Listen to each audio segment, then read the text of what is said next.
Hi, BC family. Welcome to your midweek devotion. This week, I want to talk to you about failures and comebacks. So on Sunday, Joe had a great devo at team meeting, and he was talking about how one day he was out driving and he suddenly ended up in DuPont, and he wasn't even sure how he got there. And it started me thinking how easy it is to lose focus. Even while driving, it's so easy to be distracted, right? It's so easy to get off course, or it's easy to be prideful and think, I know where I'm going. I don't need my map. I don't need this to tell me. I remember. And then you suddenly end up where you're not supposed to be. And from a spiritual standpoint, we can lose our focus. We can get our eyes off of God, off of His Word, and we alter our path, our journey in life, and we end up someplace where we were never meant to be. So David is a great example of someone who keeps God at his center, who always had Him as his focus, almost always. And we're going to talk about the two paths that David takes. So when he went up against Goliath, God kept coming out of his mouth, right? Out of his heart. It didn't matter what was going on around him. God was at his center. And we're going to look at that really quick. In 1 Samuel 17:24, Goliath is speaking evil and negative against God, against Israel. And in verse 24, it says, when the men of Israel all saw the man, Goliath, they fled from him and were very frightened. Israel lost their focus. They got their eyes off of God and onto the problem, and they were not walking in their destiny. See, Israel was God's nation. They could conquer, and they could be victorious. They could. But once again, they lost their focus. They took their eyes off of God and onto the problem in front of them. Now in verse 26, David hears what Goliath is saying and says, for who is this uncircumcised Philistine that he has taunted and defied the armies of the living God? And he goes on to ask, what man is going to step up and do something about this? So David was in the same moment, facing the same problem, feeling the same feels, but he had his focus on God. God was at his center, and he wasn't fazed by what was happening in the natural, right?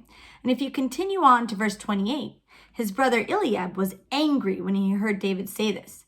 When others hear you talk and see you walk, realizing you are keeping your focus, you are walking the path that they might have stepped off of, conviction hits, right? And everyone there knew that they should be saying and thinking like David, but they were not.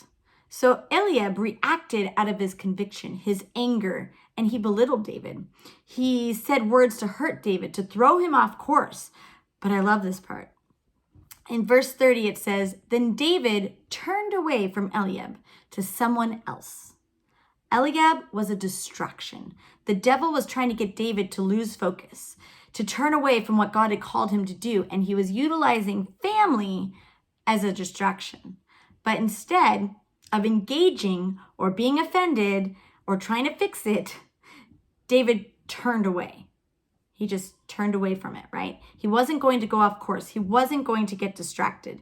God put him in the right place at the right time with the right people, and he wasn't going to lose focus of that. But there is a moment, like I said, where David does lose focus. And I want to bring that to light so you can see the two different journeys that David goes on. So in 2 Samuel 11:1, it says, then it happened in the spring at the time when the kings go out to battle that David sent Joab and his servants with him and all the fighting men of Israel, and they destroyed the Ammonites and besieged Rabbah. But David remained in Jerusalem. So I want you to notice something. David was supposed to be on the battlefield. All the kings were supposed to go out to battle, but David sent others instead. He remained in Jerusalem instead of being where he was supposed to be. He was supposed to be with the other kings. Remember, God positions us at the right place at the right time and leads us. But when we lose focus, we end up in the wrong place at the wrong time. And this can be costly. And for David, this loss of focus, his choice in doing what he wanted rather than where he should go, was very costly. So back to 2 Samuel, we were just told that David didn't want to go where he was supposed to go. And look at verse 2. Look what happens right after we were told David chose a different path. Verse 2, it says, one evening, David got up from his couch and was walking on the roof of the king's palace. And from there, he saw a woman bathing. and she was very beautiful in appearance. So for those of you who don't know, this is where David meets Bathsheba. And his path takes a dark turn from this moment on. So he lost focus. He stopped following God's path and chose his own. And when we take our eyes off of God and off his word, then we step out of his covering. We step out of his will. And that is a dangerous place to be. So to summarize some of the following events, David meets Bathsheba, who was married. He has an affair with her and gets her pregnant. So then he decided, okay, well, I'm going to bring her husband back from the battlefield where he was supposed to be.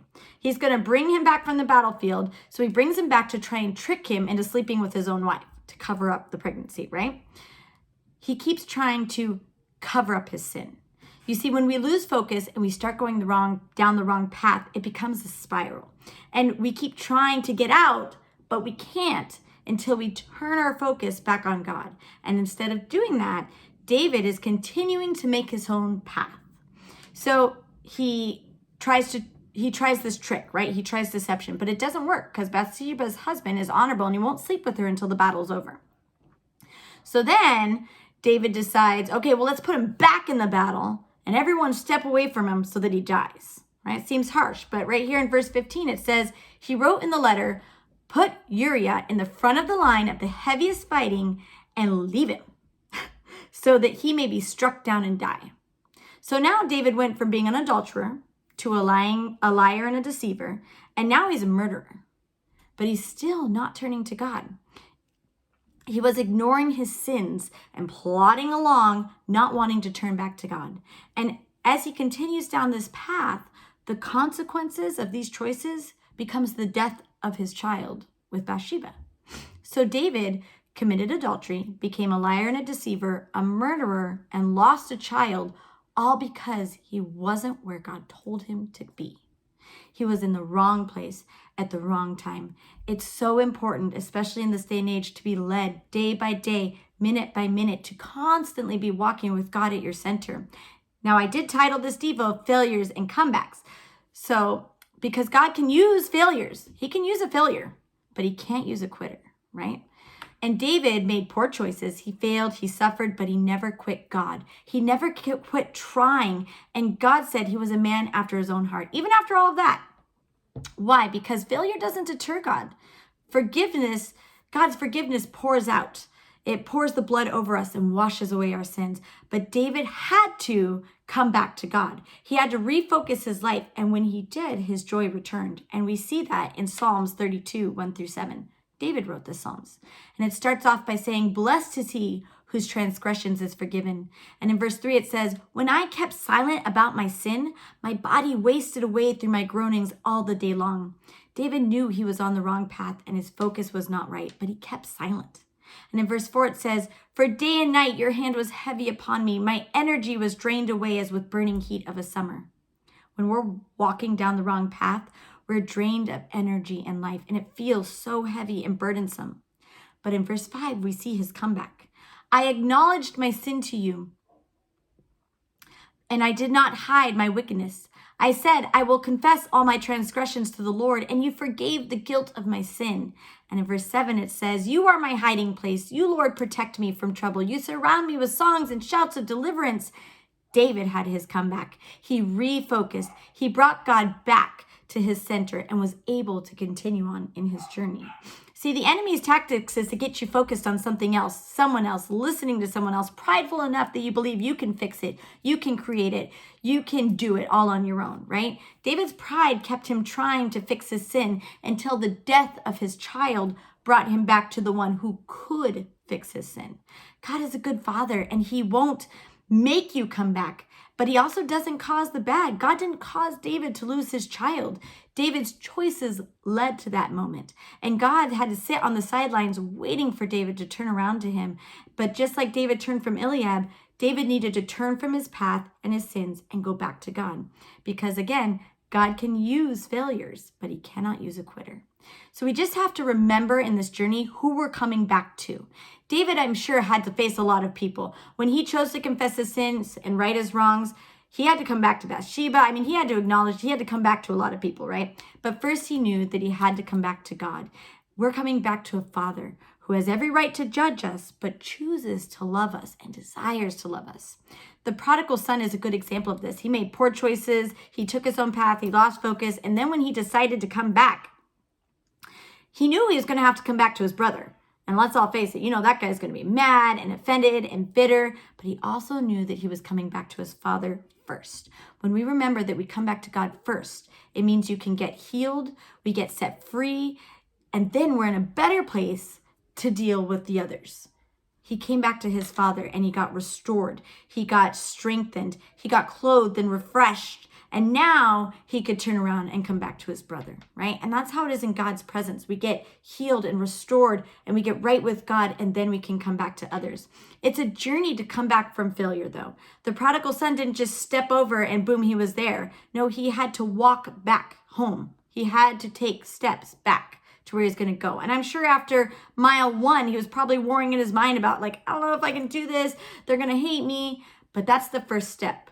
The first step is forgiving ourselves, right?